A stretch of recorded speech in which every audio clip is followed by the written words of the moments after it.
Muy buenas noches a todos los amigos. Una vez más, bienvenidos a De Frente a la Biblia. Hoy estamos en el episodio número 30. Episodio número 30 esta noche. Estamos con la expectativa de mirar qué preguntas hay en la noche de hoy para poderlas responder. Como siempre, sin ningún compromiso, sin ningún otro deseo particular, personal, institucional o denominacional, sino solamente el interés puro de poder compartir sin sesgos lo que dice la palabra del Señor. Mi nombre es Norberto Díaz Granados, para las personas que no me conocen, catedrático y teólogo por más de 20 años, con experiencia en la cátedra de exégesis y arqueología bíblica, y catedrático de la facultad del campus en línea de la Sociedad Bíblica Iberoamericana en Barcelona. Hoy estaremos tratando de responder de frente a la Biblia las preguntas y los interrogantes más, ¿cómo será la palabra para definirlos? Más normales, más comunes, más extravagantes, de todo tipo, de toda clase. Así que te invito a que tú que estás llegando a la sintonía coloques un comentario, escribe algo, dime de dónde me estás viendo, si recibes bien la señal de audio, de video, y que etiquetes a un amigo, etiqueta a alguien que tú creas que le gustaría oír o recibir este video, esta enseñanza, este compartir de esta noche. Etiquétalo para que venga rápido al grupo, se una y pueda participar en esta noche de las preguntas y de las respuestas que estaremos dando de frente a la Biblia. Reitero, hoy en el episodio número 30. Episodio número 30 en esta noche. Damos gracias a Dios por la oportunidad una vez más de estar aquí reunidos y poder compartir con todos ustedes las bondades de los misterios de la palabra del Señor. Bueno, entonces espero que los hermanos que están llegando escriban, se identifiquen, den un saludo, y si hay alguna interrogante, alguna pregunta que quieras que abordemos en esta noche, algún tema que quieras que abordemos esta noche, pues te invito para que de una vez nos escribas y de una vez nos estés dando tus opiniones o haciendo tus preguntas. Un saludo especial a Tatiana Baldovino, que se encuentra ahorita en la sintonía del programa, y a los otros hermanos que ya llegaron, que están allí, por favor escriban para saber quiénes son, para saber de dónde nos está recibiendo la señal en esta noche. Y comenzaremos entonces con algunas preguntas que tenemos aquí pendiente de la semana pasada. Yo creo que quedaron algunas preguntas en el tintero,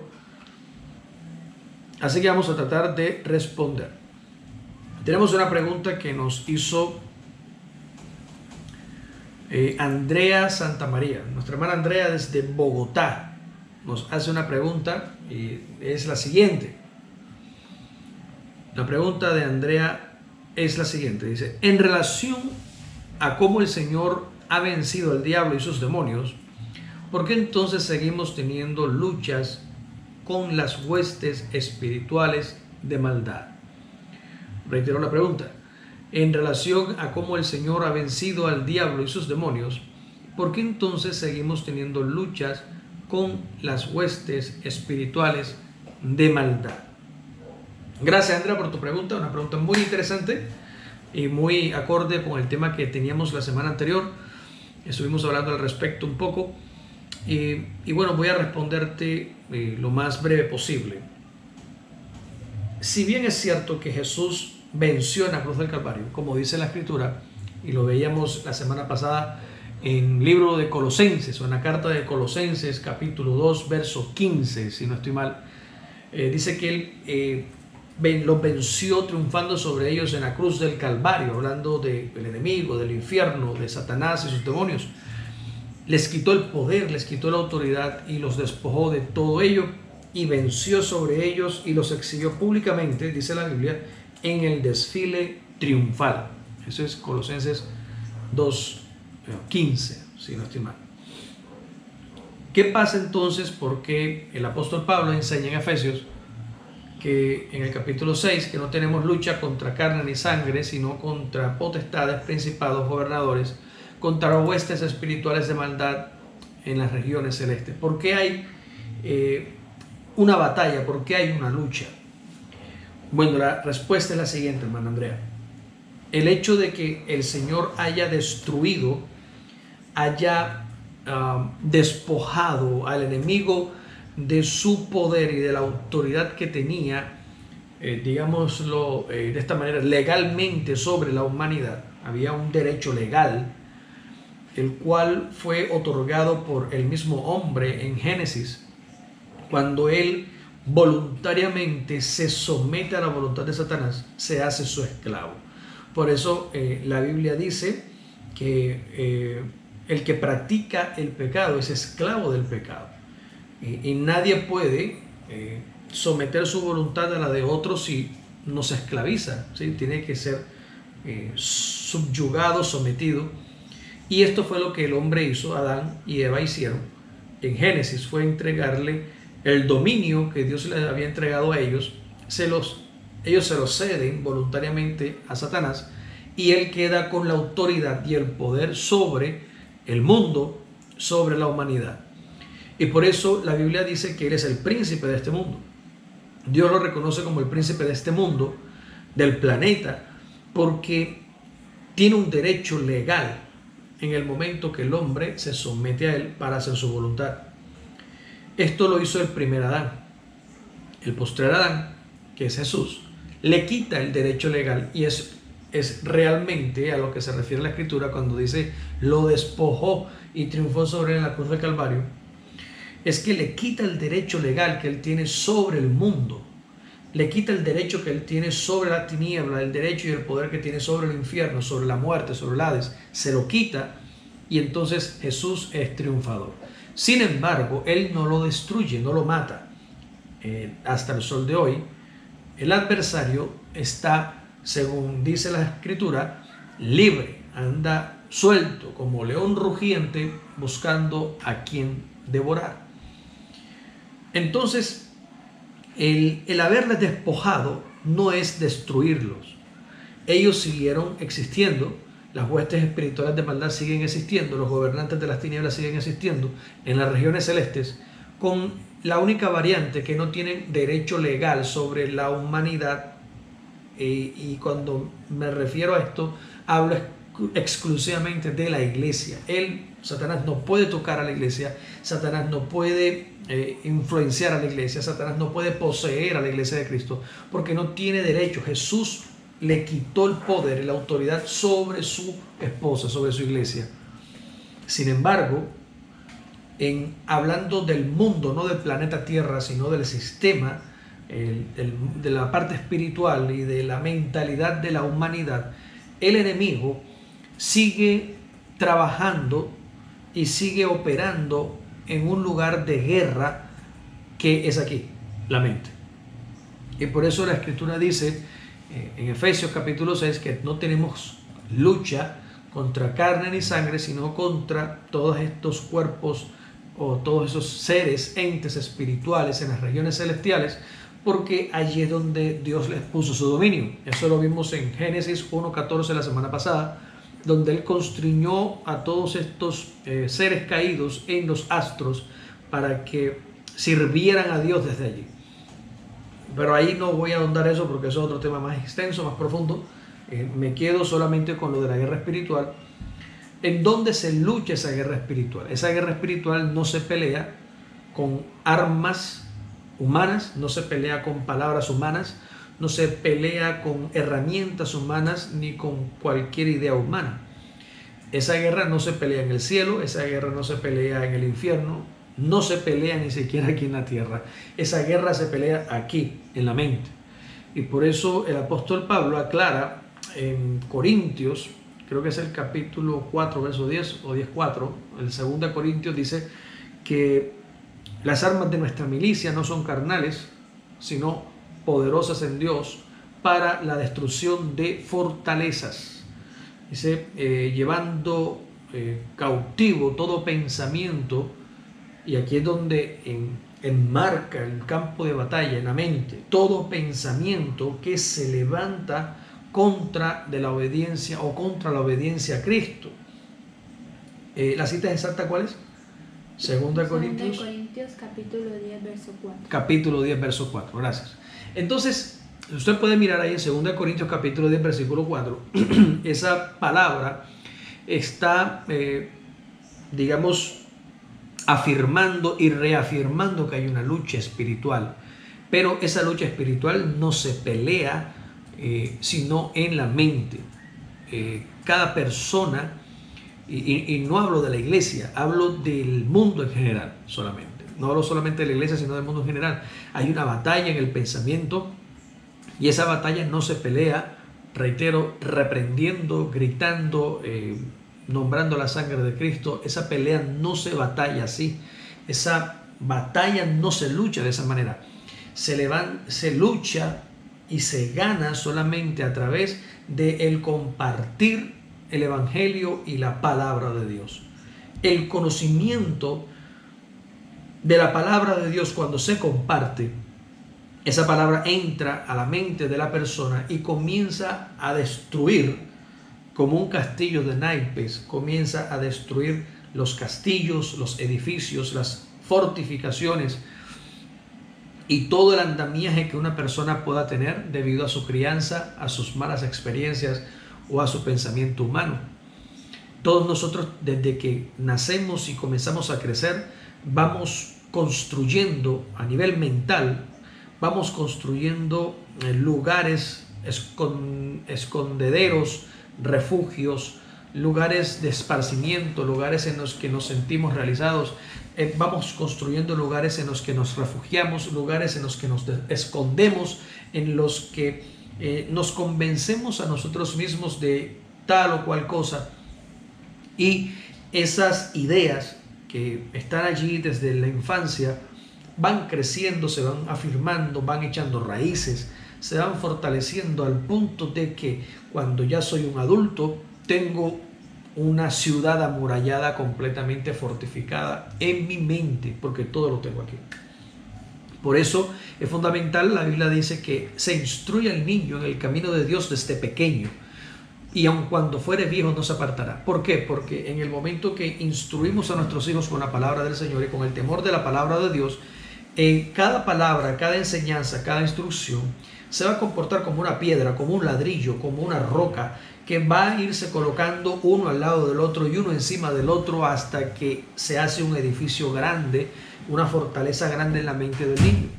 Esa es la razón por la que cuando a los niños se adoctrinan en tal o cual fe, en tal o cual religión, en tal o cual filosofía, cuando el niño tiene 11, 12 años está convencido de eso, aunque sea mentira.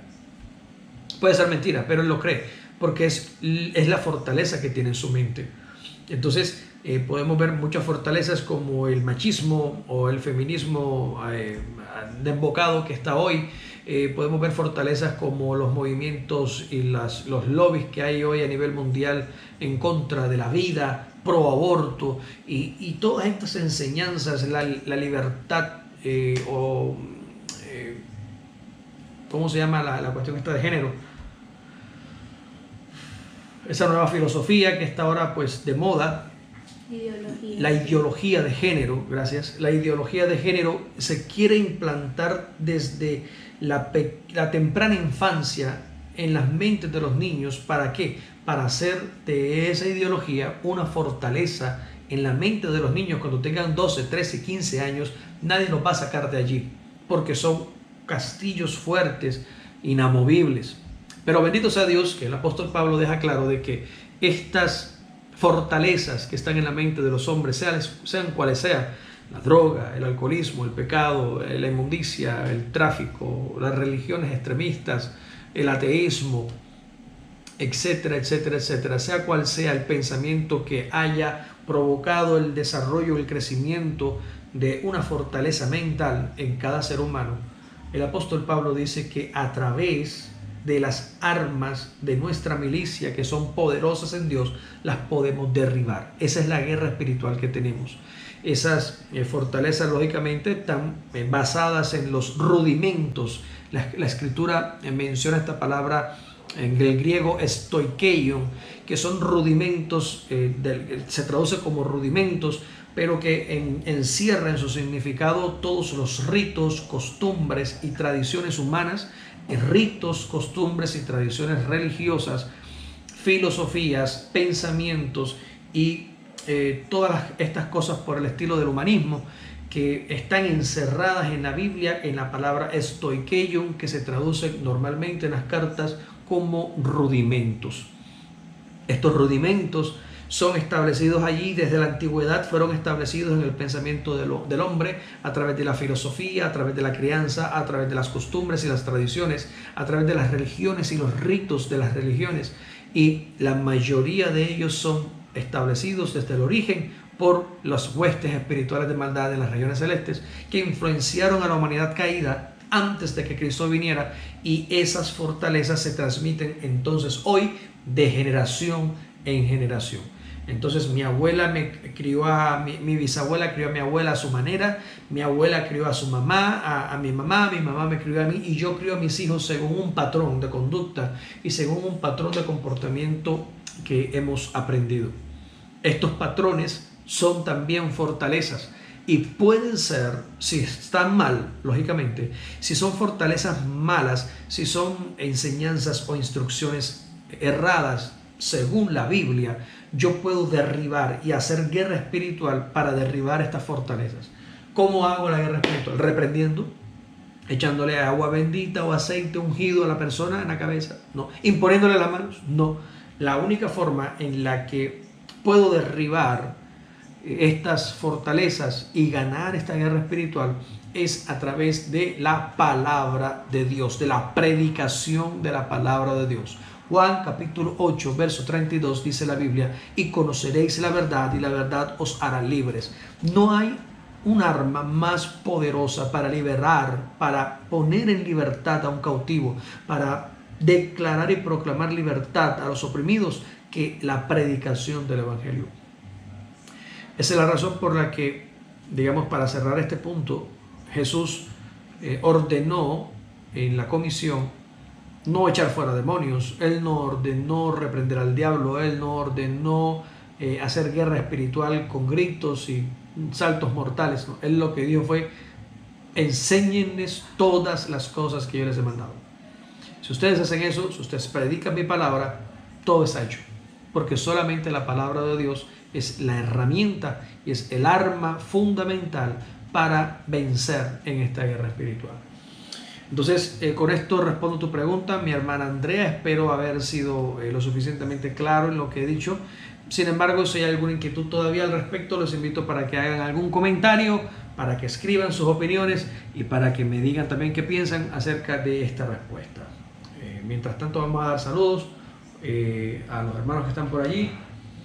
Vamos a saludar a qué hermanos están en sintonía, por favor. A ver si hay alguien por ahí. Tenemos a la hermana Virginia Banquet, creo que está escribiendo. ¿Las preguntas que han hecho? Las de hoy. Las de hoy, ¿qué comentarios hay? Hay 12 comentarios, veo yo, pero no los puedo leer. ¿Qué comentarios hay? Saludos. Saludos.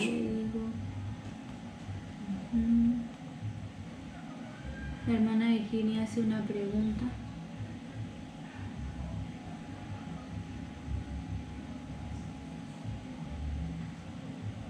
Solo hay una pregunta y es de la hermana Virginia.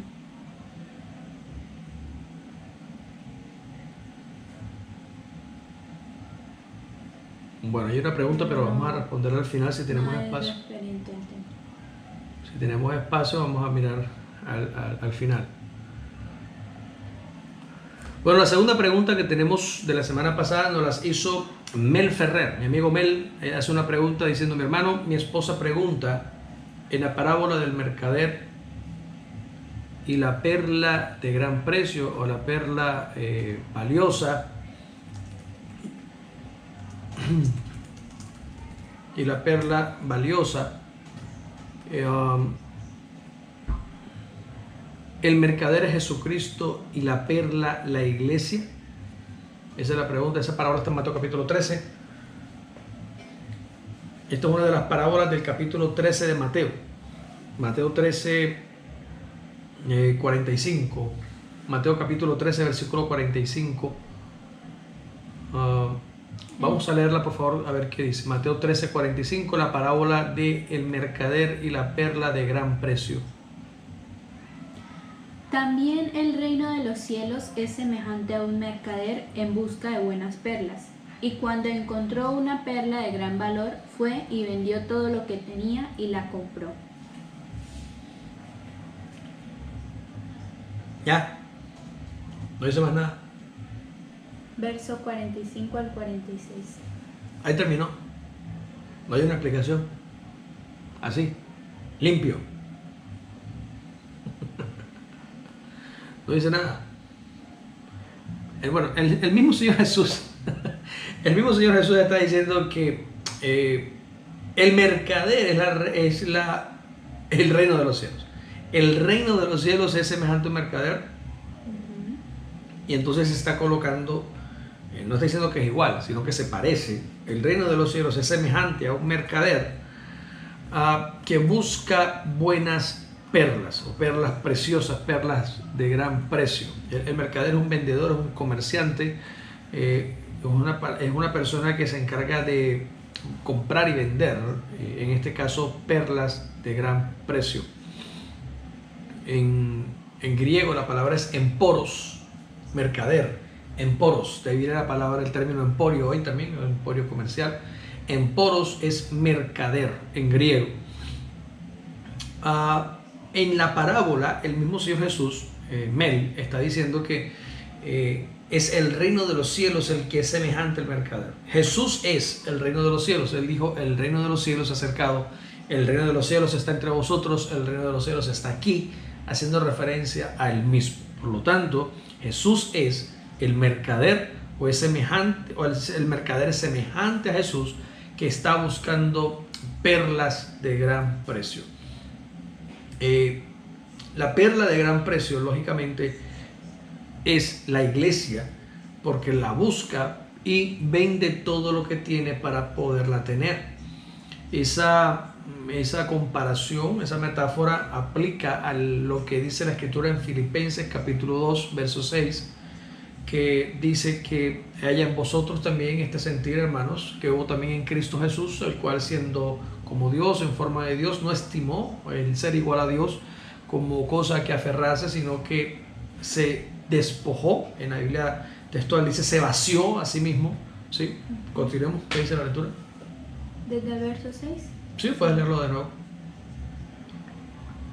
Desde el verso 5. Tened entre vosotros este mismo sentimiento que hubo también en Cristo Jesús, el cual, existiendo en forma de Dios, no consideró aprovecharse de ser igual a Dios, sino que se vació a sí mismo, tomando forma de esclavo, haciéndose semejante a los hombres.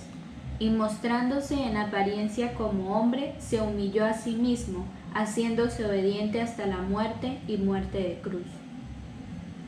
Y muerte de cruz. Entonces, ahí donde, lo que él deja es eso lo que habla la parábola, que el reino de los cielos, el mercader, vendió todo lo que tenía, es decir, lo cambió. El vender es un trueque.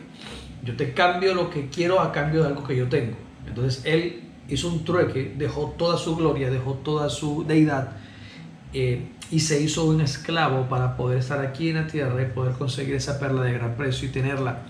Ese es Jesús de Nazaret.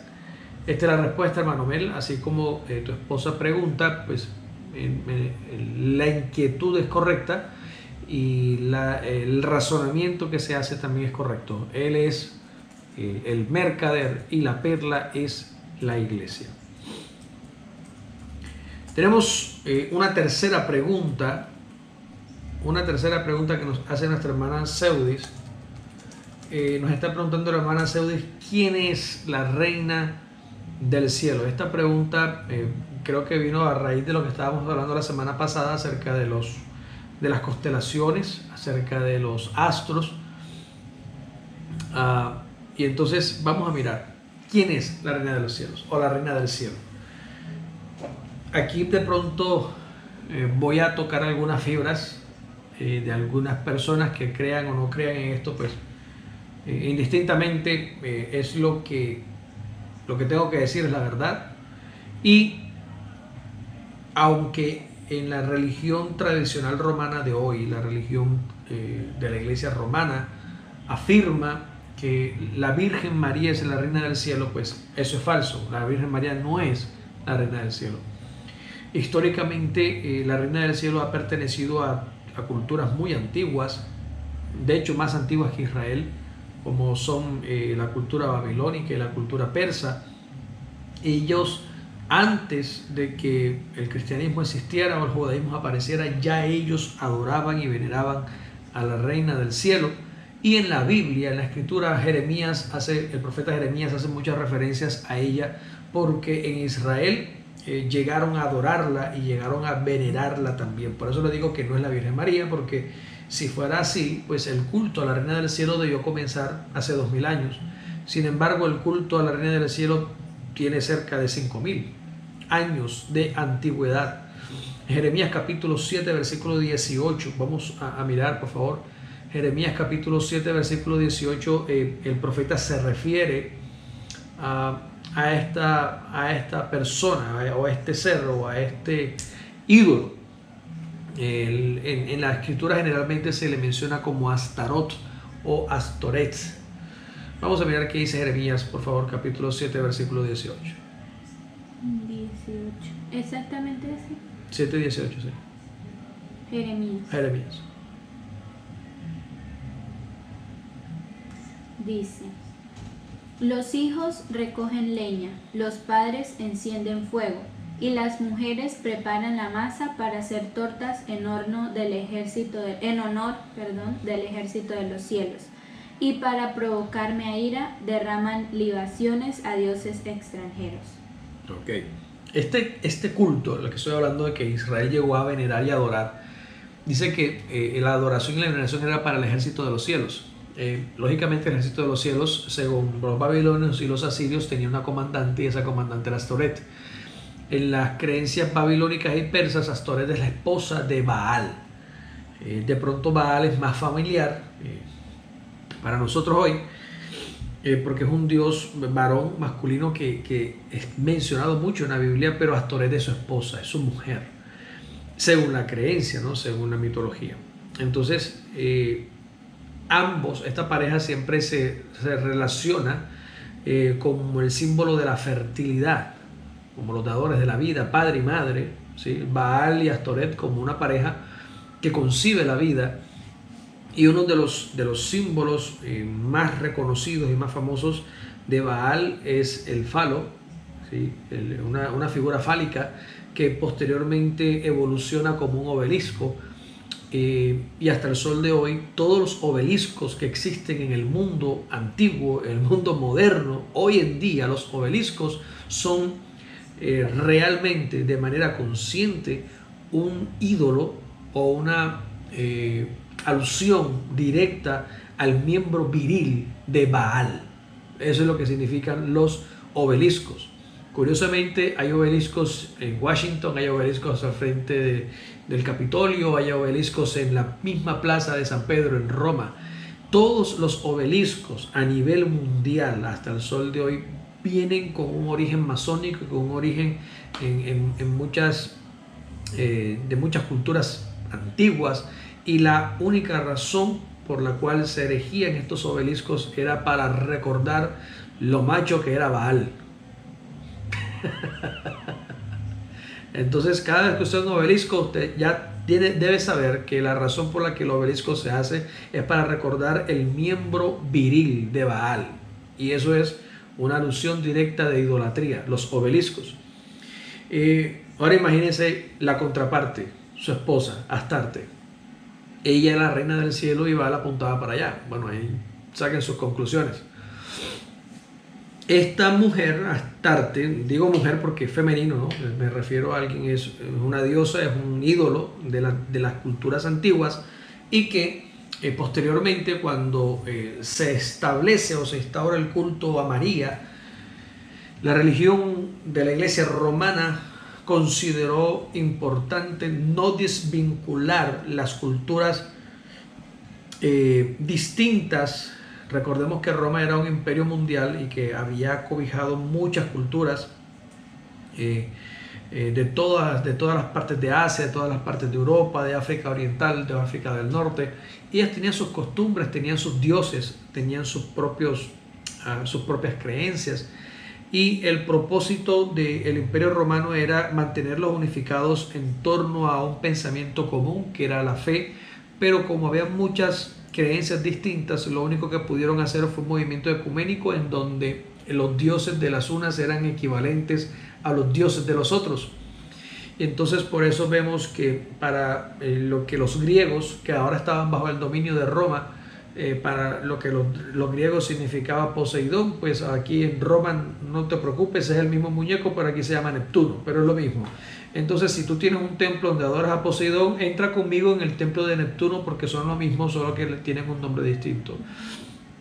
Así pasó con todos los dioses, y necesitaban colocar una figura para Astarte, para los asirios, para los babilonios, para los persas. Ellos tenían su diosa del cielo, que curiosamente desde la antigüedad, y usted lo puede verificar, siempre aparece en las representaciones y en los esquemas y en los ídolos que existen hasta el sol de hoy en los museos arqueológicos.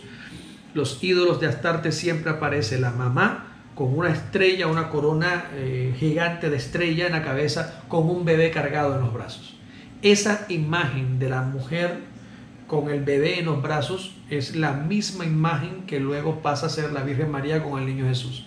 ¿Por qué? Porque solamente era colocarle el nombre de los otros dioses para que la gente no se fuera, sino que se quedara en la misma religión. A partir de entonces de esta era nueva después de Cristo, más de 3000 años después de que la diosa del cielo es adorada, la reina del cielo comienza a llamarse María de Nazaret. Lógicamente que todo esto es una patraña, es un engaño muy terrible. María no es la reina del cielo, muy a pesar de lo que cualquiera quiera decir. No es, históricamente, es indemostrable que María sea la reina del cielo, porque la reina del cielo existe casi 4000 años antes de que María naciera. Ella solamente adopta el nombre por causa de la misma religión que se lo colocó, pero es falso. Entonces, hermana Seudi, espero haber dado respuesta. En Jeremías capítulo 44, versículos 17 al 25, creo que podemos encontrar algo más. En Jeremías capítulo 44, verso 17 al 25. Vamos a mirar qué dice, por favor.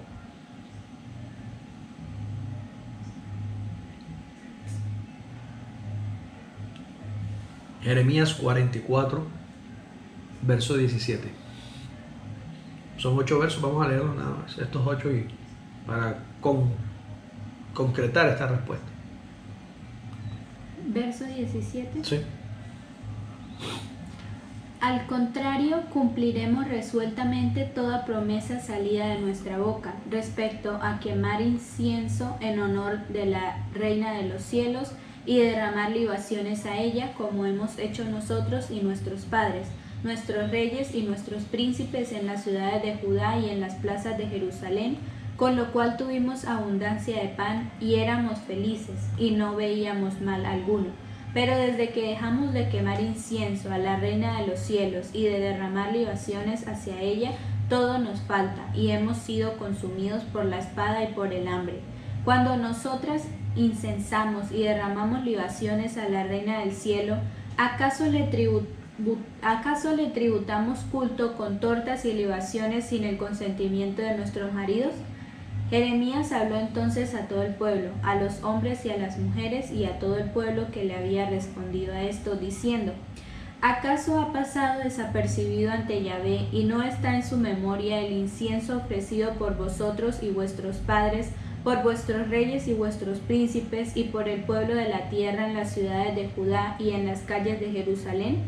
Por eso, ante la maldad de vuestras obras, de las abominaciones que habéis hecho, Yahvé no lo pudo sufrir más, y vuestra tierra fue puesta en asolamiento, en espanto y en maldición, hasta quedar sin morador, como está hoy.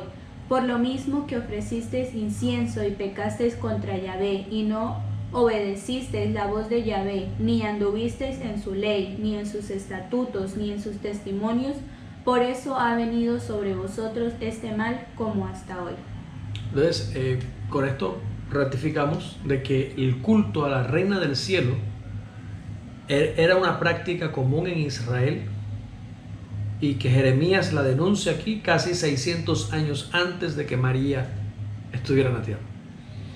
Entonces, es inaudito y insólito y es estúpido creer que María es la reina del cielo cuando María no había nacido y ya tenían siglos de estarse, milenios de estarse adorando a la reina del cielo. Esta es Astoret.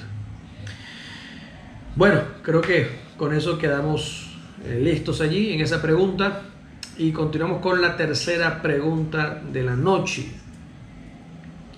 Nuestra hermana Andrea Santamaría, otra vez, nuestra hermana tiene una segunda pregunta. Dice, en referencia a la condición de la mujer, ¿por qué cuando el Señor Jesús resucitó no le permitió a María Magdalena que lo tocara, pero al aparecerse a los apóstoles sí le dijo a Tomás que palpara?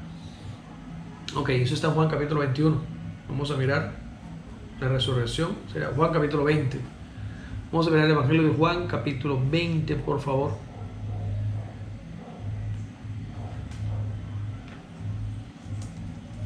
Juan capítulo 20. Creo que el 10. Aparición a María. 18 por ahí. ¿Cuál es? Aparición a Sí. María, verso 11. Verso 11, ok. Pero María se había quedado fuera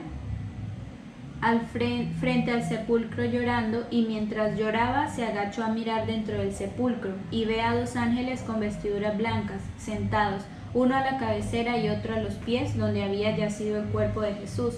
Ellos le dicen: Mujer, ¿por qué lloras? Le dice: Porque se llevaron a mi Señor y no sé dónde lo han puesto. Dicho esto, se volvió y vio a Jesús de pie, aunque no sabía que era Jesús. Jesús le dice: Mujer, ¿por qué lloras? ¿A quién buscas? Ella, pensando que es el hortelano, le dice: Señor, si tú te lo llevaste, dime dónde lo pusiste y yo me lo llevaré. Jesús le dice: María. Ella, volviéndose, le dice en hebreo: Raboni, que quiere decir maestro. Jesús le dice: No me retengas, porque aún no he subido al Padre. ¿Qué versículo es ese? 17. Ok. Pero vete a mis hermanos y diles: Subo a mi Padre y a vuestro Padre, a mi Dios y a vuestro Dios. Aquí es cuando la cita es esa, cuando él le dice: no me retengas. Verso 17. Verso 17, no me retengas. Y el verso 18 dice: porque aún no he subido a mi Padre, mas dile a mis hermanos: subo a mi Padre y a vuestro Padre, a mi Dios y a vuestro Dios. En ningún momento el Señor le dice que no lo toque. Hay que aclarar esto. Algunas traducciones han colocado el no me toques y es una errada traducción. La traducción correcta es no me retengas, es decir, no hagas que me quede más tiempo aquí. En ningún momento Jesús le prohíbe a María que lo toque. Número 1, solamente le dijo: dame tiempo porque tengo que hacer algo y no me puedo quedar ahora. No me retengas, no me quites tiempo, es realmente lo que le está diciendo. Él tenía que ir al cielo y presentarse, llevar el sacrificio de su sangre como sumo sacerdote y llevarlo hasta el santuario que está en el cielo y luego volver. Entonces, cuando él volvió, se le aparece a todos, a los 11, y entre ellos estaba, la primera vez no estaba Tomás, pero después sí. Entonces, cuando aparece otra vez y está Tomás allí, él le dice: tócame, pálpame. Entonces, Andrea, para aclarar, en ningún momento Jesús le impidió a María que lo tocara porque fuera mujer. No. O permitió que Tomás lo tocara porque era hombre. No, eso no pasó. Jesús solamente le dice a María: no me retengas, porque él necesitaba irse rápido a presentar la sangre del sacrificio como sumo sacerdote y volver. Y cuando viene, pues ya teniendo tiempo, tenía 40 días para quedarse por aquí dando vueltas. Entonces todo el mundo lo tocaba, comían con él, hablaban con él, salían con él, entraban con él, porque no hubo en ningún momento prohibición de que María lo tocara por ser mujer. Entonces hay que aclarar eso. Jesús no es machista, Jesús no es feminista, Jesús es el Dios de hombres y mujeres por igual. Entonces él en ningún momento le prohíbe, reitero, en ningún momento Jesús prohíbe a María tocarlo por el hecho de ser mujer. Simplemente le dijo: no me retengas.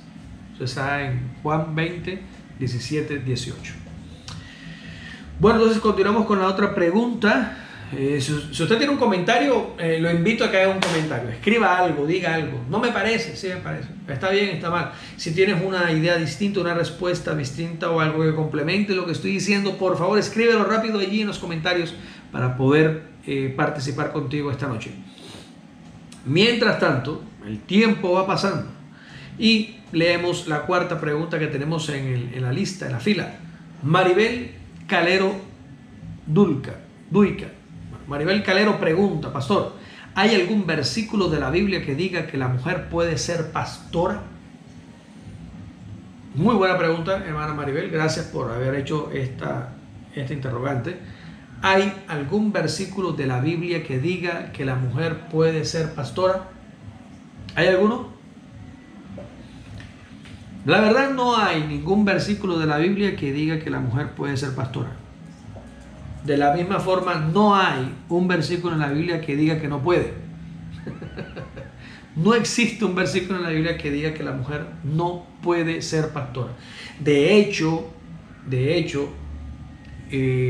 la palabra pastor en la Biblia, en la época de la iglesia, la palabra pastor en la Biblia, en todo el nuevo pacto, desde Juan, desde Mateo, Lucas, Marcos, Hechos hasta Apocalipsis, en todo el nuevo pacto, la palabra pastor no aparece más de 7 veces, inclusive para los hombres.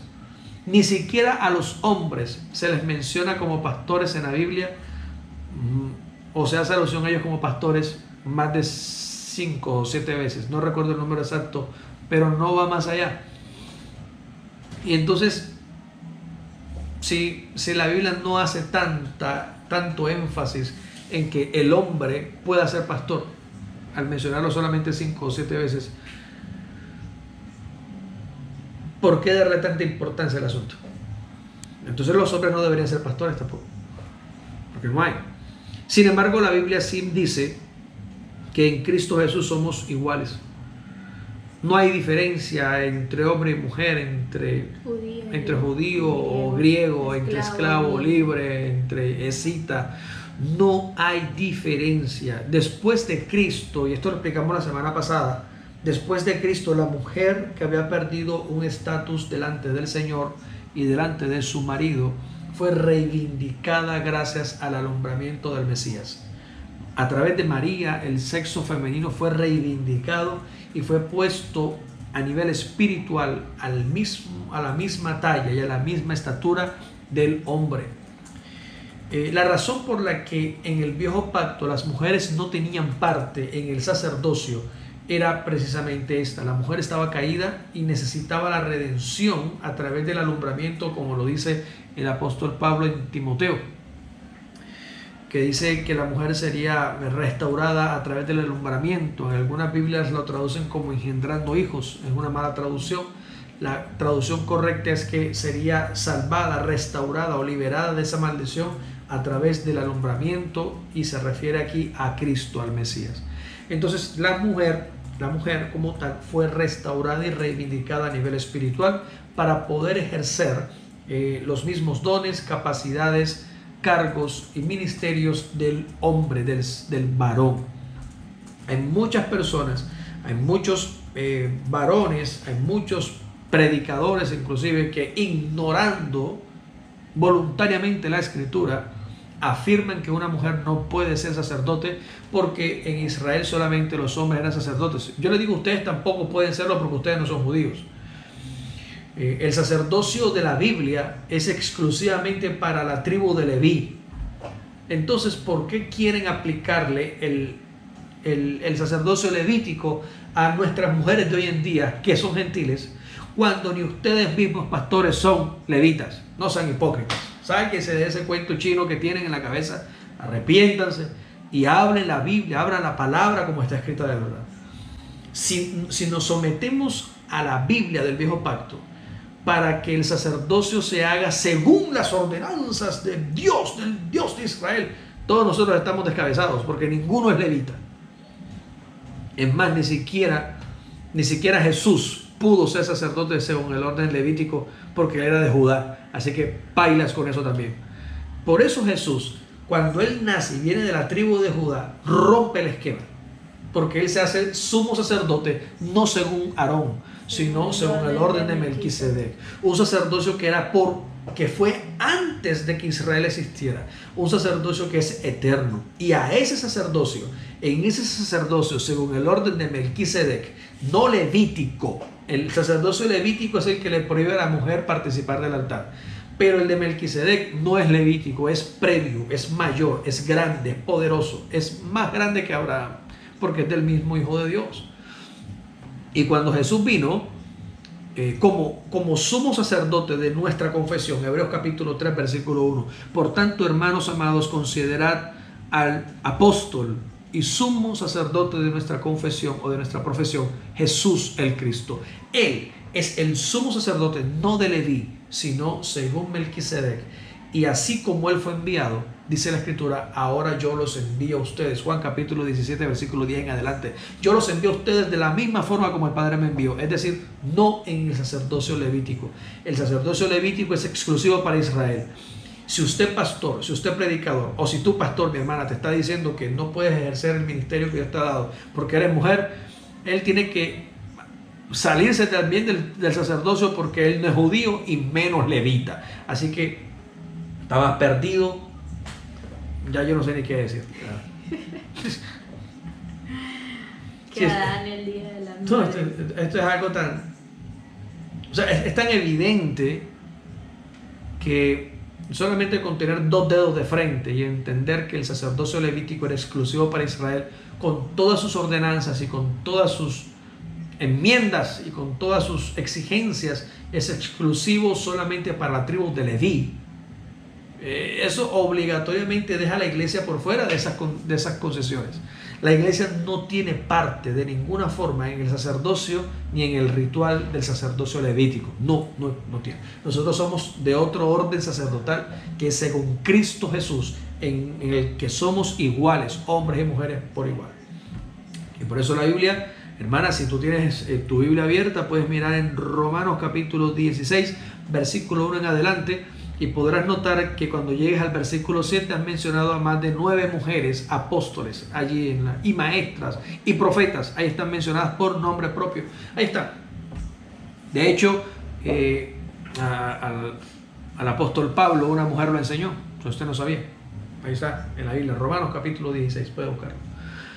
Bueno, con eso creo que termino las 4 preguntas que estaban allí desde la semana pasada. Y tenemos otra. ¿Cuántas? 5. Fueron 5 preguntas. 5 preguntas, sí señor. 5 preguntas nos rindió hoy la noche. 5 preguntas que teníamos de la semana pasada. Hemos dado respuesta, gracias a Dios. Y nos quedamos ahorita entonces con las preguntas de hoy. Creo que tenemos tiempo para una pregunta así de esta noche. Creo que la de la hermana Virginia ya aparece. ¿Cuál es la pregunta de la hermana Virginia? A ver si la podemos responder. La pregunta dice: Dios lo bendiga, apóstol. Tengo una pregunta. Cuando hablamos del fruto prohibido, no era una fruta de manera literal o física, sino un hecho real como fornicar con el mismo diablo. Porque encontramos en Gálatas el fruto del Espíritu y vemos que es lo bueno del hombre. Por favor, aclárame. Gracias. Yo fui el que quedé con la pregunta. Yo fui el que me quedé con la pregunta, hermana Virginia. ¿De dónde saca usted que el fruto no era algo físico, sino que era algo, o sea, no era una fruta de un árbol, sino que era un acto físico como el tener sexo con el diablo? ¿De dónde salió esa idea? La verdad no entiendo en qué parte de la Biblia está eso. Ahora, la Biblia sí dice que el Señor puso al hombre en un huerto al oriente del paraíso. Dice la Biblia. Y le dio la orden al hombre de que se alimentara de todo lo que había allí, y le dio una prohibición y le dijo al hombre: de todo árbol puedes comer, menos el del árbol que está en el medio del jardín, que es el árbol del conocimiento o de la ciencia del bien y del mal. Eso es un árbol. Ella hace otro comentario, dice, el fruto prohibido en la caída del hombre, o me imagino que es la caída del hombre. Si es que la caída del hombre, por eso voy, gracias por el comentario, a eso voy. Dios le prohíbe al hombre le prohíbe al hombre comer del árbol que está plantado, y la Biblia es literal en eso. El árbol está plantado en el centro del jardín del paraíso, y allí en el centro está ese árbol plantado, y el fruto de ese árbol era permitirle al hombre el acceso al conocimiento para lo bueno y para lo malo. Así como también estaba el árbol de la vida. El árbol de la vida también está plantado allí. ¿Y cuál es ese árbol de la vida? Pues es un árbol que está ahí, dice la Biblia. No, pero ¿cómo va a ser? No sé, la Biblia dice que es un árbol, y por eso estamos de frente a la Biblia. No puedo especular y no puedo suponer, o no puedo tratar de imaginarme cómo es, porque no voy a poder. Estamos hablando, cuando hablamos del huerto de Edén y hablamos del paraíso de Dios, estamos hablando de algo que está fuera de esta dimensión, de algo que está fuera de cualquier concepto humano. Solamente entender que las personas en ese lugar eran eternas. Adán y Eva eran eternos. Usted no sabía. Cuando Dios creó al hombre, lo creó eterno, inmortal. ¿Usted sabía eso? El hombre fue creado inmortal. Dios le puso aliento de vida y el hombre era inmortal. Nunca iba a morir. Eso no pasa en esta tierra, que todo el mundo se muere. Pero allí el tiempo no pasaba para los que vivían en el huerto. Es decir, para Adán y Eva y su descendencia. Iban a vivir ahí eternamente. Entonces la prohibición era no comer del árbol de la ciencia del bien y del mal que estaba plantada en el medio del huerto. Pero al lado de ese árbol había otro que se llama el árbol de la vida. Y también tenía un fruto.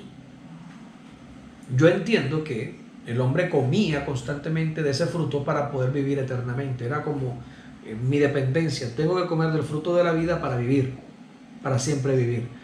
Aquí tengo, a mi derecha tengo el árbol de la ciencia del bien y del mal. No lo voy a comer porque el día que coma me muero. El día que coma me muero. Entonces yo sigo comiendo del árbol de la vida. Pero llegó el día en el que, como todo hombre que se respete, tiene que llevar la contraria, y la mujer también. Y entonces rindieron su vida al señorío del Satanás y comieron del árbol de la ciencia del bien y del mal. Y cuando comieron, le fueron abiertos los ojos. Ahí no habla la Biblia en ninguna parte de que se acostaron con el diablo, ni que tuvieron sexo, ni que hicieron una orgía con Satanás. Nada de eso. Eso no aparece en la Biblia por ninguna parte. Yo no sé qué demonios inventó eso, y eso lo andan regando por ahí con mitos, historias, estupideces, realmente, que la Biblia no dice. Y nosotros, que somos la iglesia de Cristo, que somos predicadores de la palabra del Señor, debemos ser fieles a lo que dice la Biblia. Cualquier cosa que se diga por fuera es patético. Cualquier cosa que yo diga, si soy un predicador, si soy un evangelista, si soy un maestro, si soy un pastor de Dios, si soy un apóstol de Cristo, cualquier cosa que yo diga fuera de la palabra del Señor es patética y demuestra solamente mi ignorancia. Y por eso no podemos permitir de ninguna manera que este tipo de creencias o de enseñanzas ni siquiera nos las comenten a nosotros. De verdad es un absurdo. Vamos de frente a la Biblia siempre. No le estoy diciendo esto a mi hermana, no estoy hablándolo por ti, hacia ti directamente, porque es una pregunta la que estás haciendo. Y es válida y es muy buena la pregunta, porque hay muchas personas que están confundidas con este asunto. Pero cuando digo esto me refiero a los predicadores, me refiero a los que se llaman maestros, que enseñan estas tonterías. La Biblia dice que hay un árbol plantado y que el que comía de ese árbol se le abrían los ojos y conocía el bien y el mal. La consecuencia de comerlo era que moriría. Ah, sorpresa, lo comieron y se murieron. No, no se murieron. ¿Qué fue lo que pasó? Dios los echó y dijo: no sea que ahora que saben bien y el mal, tomen del árbol de la vida y viva para siempre. ¿Por qué el hombre comenzó a morir? Porque no tuvo acceso, otra vez, al fruto de la vida eterna que estaba en ese árbol. ¿Sí lo vemos?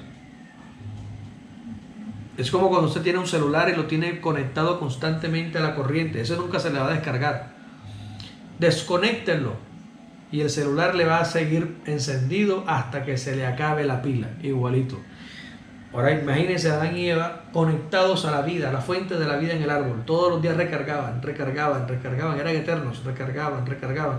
El día que pecaron y desobedecieron a Dios, Dios les dijo: hasta aquí, se les acabó la carga, les cortó el camino, los echó fuera y la carga se les fue acabando hasta que se murieron. Antes duraba más la carga. Antes la carga duraba Que más. era nueva. Ya estas pilas de ahora son viejas. No sirven estas pilas de ahora, pero esas pilas, imagínate, estaban conectadas directamente a la fuente de la eternidad. Para que la eternidad se bajara al nivel de la vida humana, pues pasó bastante tiempo. Y por eso miramos que estos hombres vivían 600 años, ¿verdad? Como si nada, ¿sí?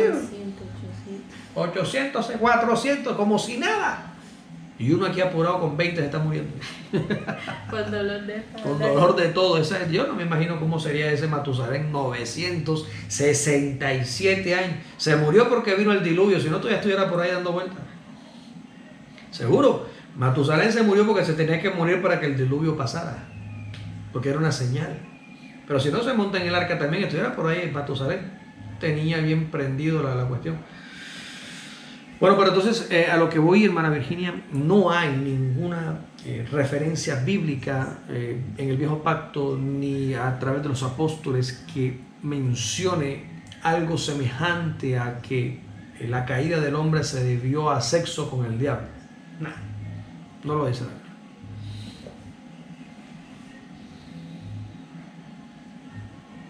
Biblia. Aquí la hermana dice... la hermana Florelia dice: los seguidores del profeta William Branham son los que enseñan que Eva fornicó con el diablo y que por eso él es el padre de Caín. Si ese es el profeta el que dice eso, yo no me imagino a los que lo siguen cómo estarán peor de perdidos. Qué barbaridad. Bueno, no voy a decir más nada porque no hay más nada que decir de frente a la Biblia. Al diablo no le hicieron nada, ni él le hizo nada a ella tampoco. Así que tranquilos, no pasó nada. Caín es hijo de Adán y Eva. Pero ¿de dónde sacan eso? Yo me pongo a pensar. De verdad, yo quiero terminar, pero es que me queda dando vuelta la cuestión en la cabeza. La Biblia dice en Génesis capítulo 4. Vamos a ver qué dice la Biblia. Génesis capítulo 4. Por si acaso a alguien le queda alguna duda de lo que ha dicho el profeta William Branham y yo no sé dónde sacó eso. Bueno, Génesis capítulo 4, versículo 1, ¿qué dice?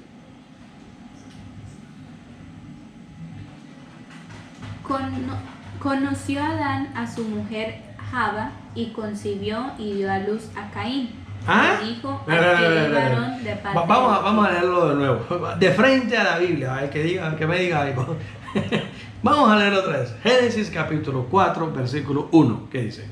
Conoció Adán a su mujer Java y concibió y dio a luz a Caín. ¿Quién conoció a quién? ¿A Abel? ¿A Eva? Adán. A Adán, a Eva. La conoció, es decir, que tuvo sexo con ella. Tuvo intimidad sexual con ella. La conoció. No es que, hola, mucho gusto, mi nombre es Adán. ¿Y tú cómo te llamas? No. La conoció, el verbo que se utiliza allí. Se entiende que el verbo, la traducción correcta es tuvo intimidad sexual con ella. Se allegó. El verbo es del hebreo yada. Yada. Sí. Eufemismo que explica las relaciones sexuales. Es un eufemismo que explica las relaciones sexuales, claro. Entonces, la Biblia, de frente a la Biblia, dice que Caín no es hijo del diablo, es hijo de ¿quién? De Adán y Eva. Ya. De frente a la Biblia, el diablo no es el papá de Caín. Lo que pasa es que por allá Judas dijo que él era del maligno. Sí, porque tenía su corazón malo. Era malo en el corazón. Y si lo que Judas dice de que Caín era del maligno y por eso fue que el diablo se acostó con la mamá, con Eva y lo engendró, entonces eso quiere decir que todos los fariseos y los escribas eran hijos del diablo porque el diablo se acostó con la mamá de ellos y los parieron, porque Jesús les dijo: ustedes son hijos de vuestro padre, el diablo. Y entonces también quiere decir que si yo soy hijo de Dios fue porque Dios vino y se acostó con mi mamá y mi mamá me parió, al estilo de los dioses paganos como Zeus. Y si tú eres hija de Dios, eres hijo de Dios, entonces fue que Dios vino y se acostó con tu mamá y te parió. No, No funciona así. No inventemos lo que no está en la Biblia, por favor. Vamos a lo que está escrito en la palabra. Soy hijo de Dios por la fe, o la persona es hijo del diablo por no ser hijo de Dios. Tiene que ser tiene que ser hijo de alguien, de Dios o del diablo. Si hace lo bueno, si cree en Jesús, es hijo de Dios. Si hace lo malo, es hijo de Satanás. Así de sencillo. No es por sexo, es por afinidad espiritual. Afinidad espiritual. Génesis capítulo 4, versículo 1. Abel conoció a su mujer Eva y concibió a Adán. Adán conoció a su mujer Eva y concibió y dio a luz un hijo y llamó su nombre Caín. Y era labrador de la tierra. Y después dice que conoció otra vez a su mujer y dio a luz un hijo y llamó su nombre Abel y era pastor de ovejas. Sucedió un día que andando Caín y Abel en el campo. Bueno, y ustedes conocen el resto de la historia. No tengo más nada que decir. Gracias por haber estado con nosotros en esta noche. Un abrazo a todos los amigos, a todos los hermanos. Si tienes comentarios, preguntas, inquietudes, dudas o quieres debatir al respecto de lo que hemos hablado esta noche, te invito para que dejes tu comentario, escribe algo, etiqueta a un amigo, comparte este video, manda un mensaje, haz algo, no te quedes quieto. Haz algo, no te quedes quieto, deja que la palabra de Dios corra y sea glorificado. Un abrazo a todos, bendiciones y que el Señor les bendiga y el Señor los guarde. Hoy, final del capítulo número 30 de Frente a la Biblia. Próximos sábados, Dios mediante, episodio número 31. Chao, chao. Nos vamos de aquí. Se acabó esto. El diablo lleva, eso es mejor dicho, esos profetas de ahora y los de antes también.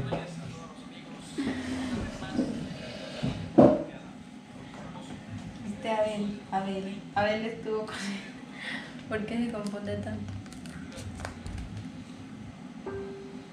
Hay que meterle picante a la boda. Ya no voy a salir. ¿Ah?